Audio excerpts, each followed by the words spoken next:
Assalamualaikum warahmatullahi wabarakatuh. Alhamdulillahilladzi arsala rasulahu bil huda wa dinil haq lidhhirahu ala dini kullih wa kafa billahi syahida. Asyhadu an la ilaha illallah wahdahu la syarikalah wa asyhadu anna Muhammadan abduhu wa rasuluhu la nabiyya ba'dah. Allahumma shalli wa sallim ala sayyidina Muhammadin wa ala alihi wa ashabihi wa man tabi'ahum bi ihsan ila yaumil qiyamah. Faqala Allah ta'ala fil Qur'anil Karim, a'udzu billahi minasyaitonir rajim. Bismillahirrahmanirrahim. Rabbana hab lana min ladunka dzurriyyatan thayyibah innaka sami'ud du'a. Rabbana hablana min azwajina wa dzurriyyatina qurrata a'yun waj'alna lil muttaqina imama. Rabbi habli minas sholihin. Puji syukur alhamdulillah kehadirat Allah kita panjatkan atas karunia-Nya kepada kita, karunia iman, Islam, sehat walafiat, sehingga pada kesempatan ini kita bisa melanjutkan kajian kita dalam tema tentang seputar membangun mahligai rumah tangga. Pada 2 video yang lalu kita sudah membicarakan tentang filosofi hikmah daripada nikah yang disyariatkan dalam Islam. Kemudian sepatutnya bagaimana kita untuk menentukan dan memilih jodoh atau sesuatu yang perlu diperhatikan peran nikah.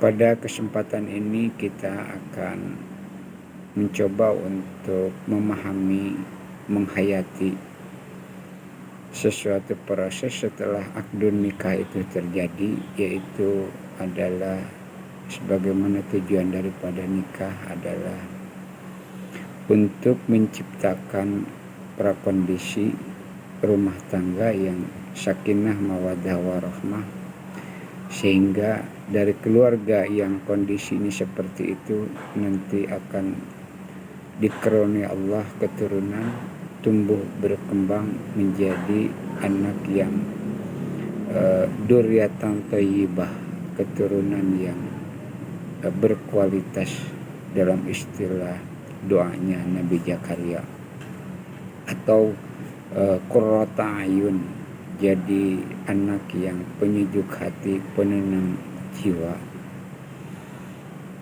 anak yang akan melanjutkan tugas pokok daripada orang tuanya, yaitu melanjutkan estafet kepemimpinan dan dakwah, mengajak kepada jalan Allah sebagai satu aktivitas yang tidak ada yang melebihi kebaikan dan keutamaannya daripada orang yang mengajak kepada jalan Allah Subhanahu wa ta'ala.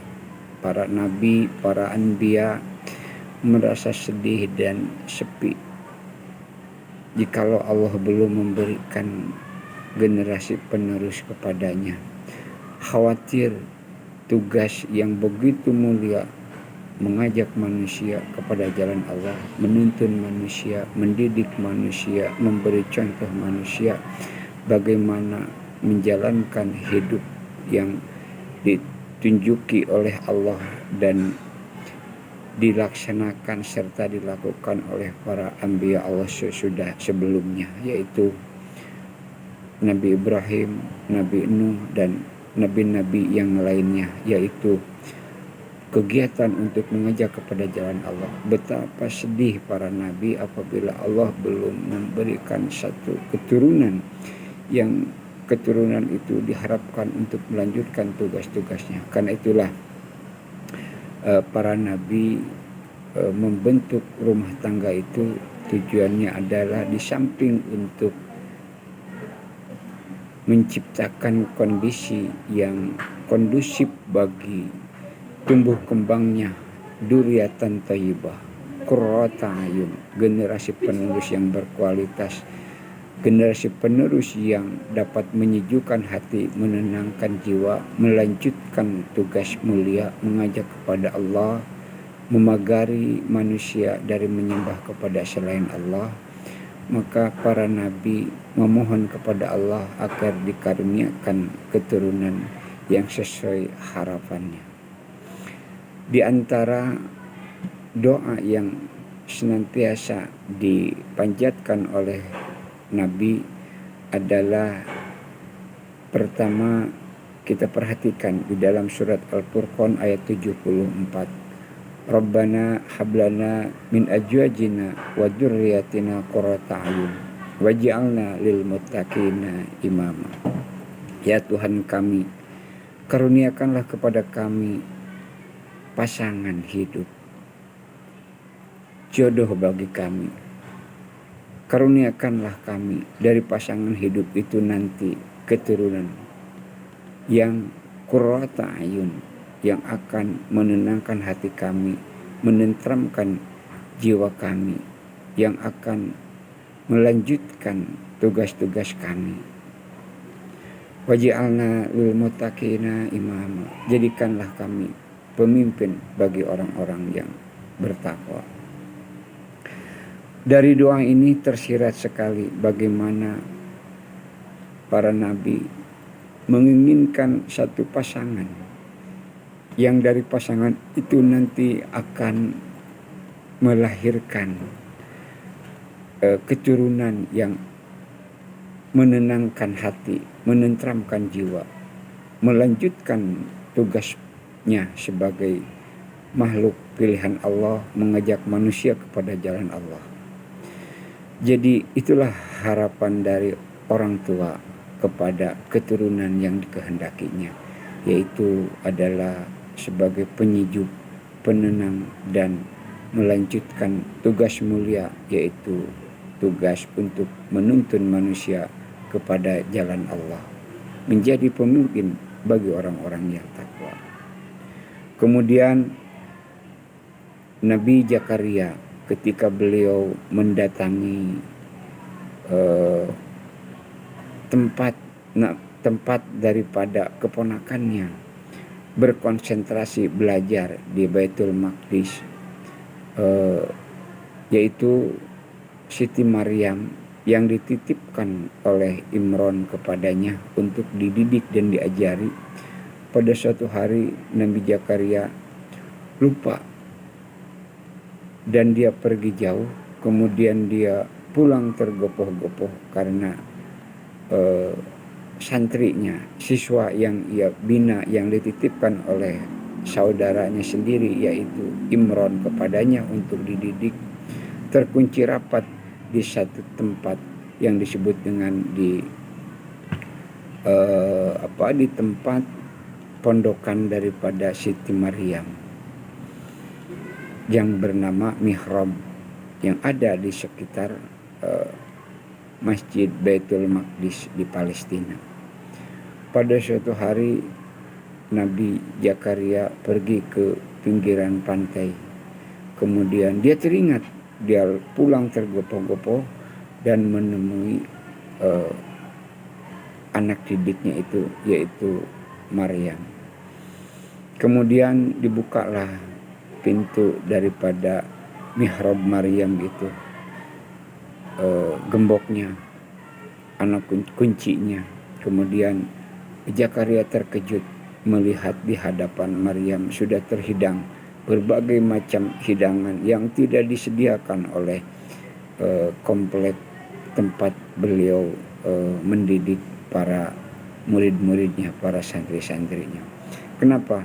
Karena di mihrabnya Maryam itu padahal dalam keadaan kunci tergembok, terhidang berbagai makanan yang mungkin orang sekarang menyebutnya 4 sehat 5 sempurna. Kemudian dengan terheran-heran Nabi Zakaria bertanya kepada Maryam, "Wahai ponakanku, dari mana engkau dapatkan semua ini?" Maryam menjawab, bahwa ini adalah karunia dari sisi Allah Subhanahu wa taala.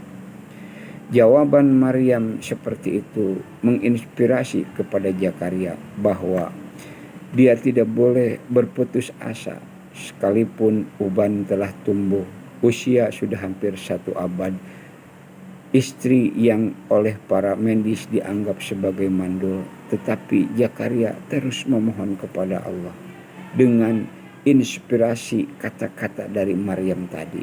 Inilah ucapan seorang murid yang begitu terkesan terdengar oleh gurunya. Barangkali tidak usah kita malu mengambil iktibar, mengambil pelajaran daripada murid-murid kita, mengambil inspirasi daripada anak didik kita.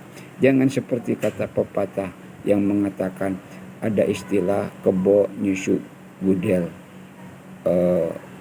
Kebo itu ya kebo itu ya bapelu, ya kerbau, menyusu kepada gudel. Gudel itu anak kerbau. Artinya kita kata-kata itu tidak berlaku. Kata-kata itu adalah justru harus dimaknai bahwa tidak usah malu kita mengambil inspirasi dari seorang anak didik kita, sekalipun usianya jauh dari kita. Zakaria alaihissalam, seorang nabi, seorang yang hampir usianya 1 abad, beliau tidak malu ketika mendengar kata-kata mutiara, kata-kata yang begitu bertenaga dari muridnya, bahwa apa yang ia dapatkan ini adalah karunia dari Allah Subhanahu wa taala.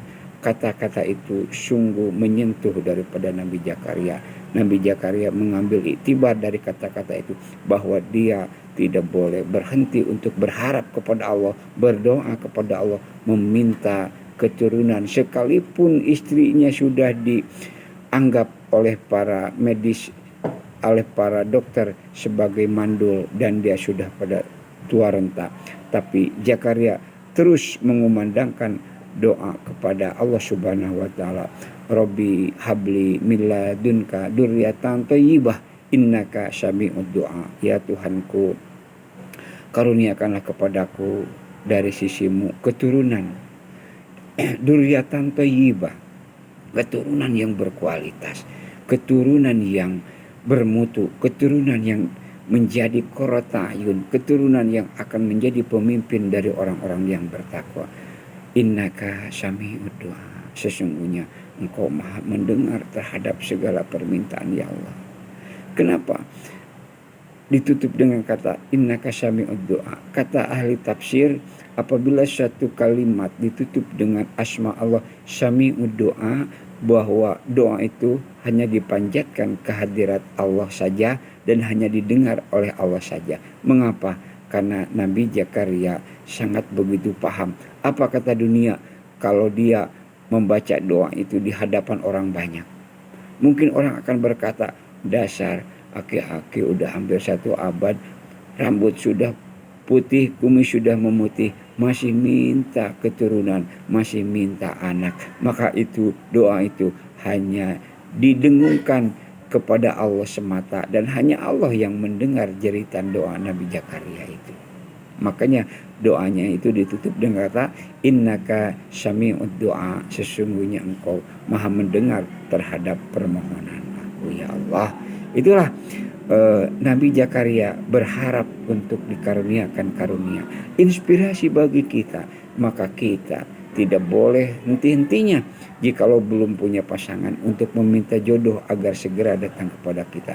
Apabila kita sudah berumah tangga belum juga dikaruniai anak, teruslah berdoa, karena Zakaria pun sampai usia 90 tahun lebih masih berdoa kepada Allah Subhanahu wa taala meminta anak atas dasar inspirasi dari muridnya, yaitu adalah Maryam, yang mengatakan bahwa apa yang ada di sisinya itu adalah karunia dari Allah Subhanahu wa taala. Bukankah Allah tidak terbatas untuk memberikan kepada makhluknya? Bukankah sebelumnya Allah telah memberikan kabar gembira kepada Ibrahim, yang padahal istrinya pada saat itu sudah hampir putus asa, yaitu berharap keturunan darinya.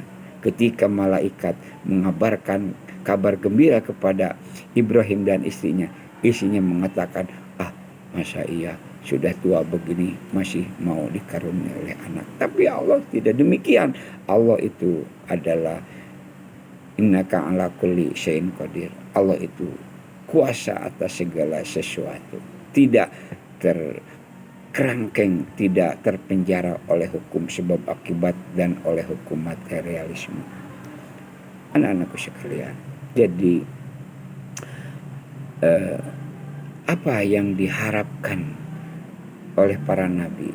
Nah, kita lihat lagi redaksi lain. Robbi habli minas solihin. Itu ada di dalam surat As-Saffat ayat 100. Ya Tuhanku, karuniakanlah kepada aku keturunan yang soleh, keturunan yang soleha. Keturunan yang soleh, keturunan yang soleh adalah keturunan yang menjadi qurrata ayun, menjadi dzurriatan thayyibah, menjadi penerus bagi tugas orang tuanya mengajak manusia kepada Allah Subhanahu wa taala. Rabbi habli minas sholihin, itu terdapat dalam surat As-Saffat ayat 100. Kemudian di dalam surat Al-Anbiya ayat 89 dikatakan, Rabbi la tajarni fardan wa anta khairul warisin. Rabbi la tajarni fardan, ya Tuhanku, jangan biarkan aku seorang diri. Wa anta khairul warisin, engkau sebaik-baik yang mewariskan. Apa maksudnya doa ini? Doa ini maksudnya adalah bahwa seseorang siapapun dia semestinya mengadu kepada Allah, mengemukakan keberatannya. Ya Allah, jangan engkau jadikan aku seorang diri, karuniakanlah kepada kami keturunan. Wa anta khairul warisin, sesungguhnya engkau sebaik-baik yang akan mewariskan. Allah maha kaya, Allah maha tahu, Allah adalah maha segala-galanya. Tidak ada yang sulit bagi Allah. Ketika Allah menghendaki sesuatu, Allah hanya mengatakan kun fayakun, jadi maka terjadilah. Tidak ada dan tidak didahului oleh hukum sebab akibat. Apabila Allah memberikan dan ingin memberikan, mengaruniai dan ingin mengaruniai kepada makhluknya, Allah hanya tinggal mengatakan kun fayakun, terjadilah, maka jadilah. Tidak didahului oleh hukum sebab akibat. Jadi ketika kita mengadukan kekhawatiran dan kesedihan kita serta kekhawatiran kita, Rabbi la tajarni fardan, ya Tuhanku, jangan engkau biarkan aku seorang diri. Wa anta khairul warisin, engkau adalah sebaik-baik yang akan mewariskan. Mohonlah kepada Allah, jangan pernah kita berputus asa sekalipun kita sudah di luar kebiasaan. Sesungguhnya walaupun kita sudah tua renta, tetap memohon kepada Allah keturunan. Allah tidak akan sulit untuk memberikan. Udah banyak contoh di dalam Al-Quran. Anak-anakku sekalian, jadi sekali lagi tujuan berumah tangga bagi kita adalah pertama untuk menyalurkan kebutuhan biologis kita sebagai makhluk Allah, dan dengan keinginan serta gorijah atau insting kepentingan dan kebutuhan seksualitas itu menjadi hikmah untuk berkembang biaknya manusia dan kemanusiaan. Jikalau manusia tidak memiliki gorijah, insting keinginan hubungan seksual, maka apa jadinya manusia ini? Mungkin sudah punah.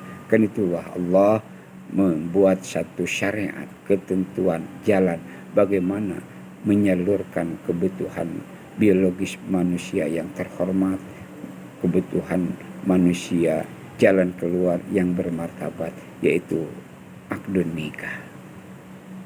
Kemudian akdun nikah itu adalah tujuannya adalah untuk menciptakan suatu kondisi rumah tangga yang sakinah, mawaddah, warahmah, agar dari keluarga yang sakinah, mawaddah, warahmah itu nanti ditumbuh besarkan, ditumbuh kembangkan keturunan yang mudah-mudahan menjadi qurrata ayun, menjadi keturunan dzurriyyatan thayyibah yang akan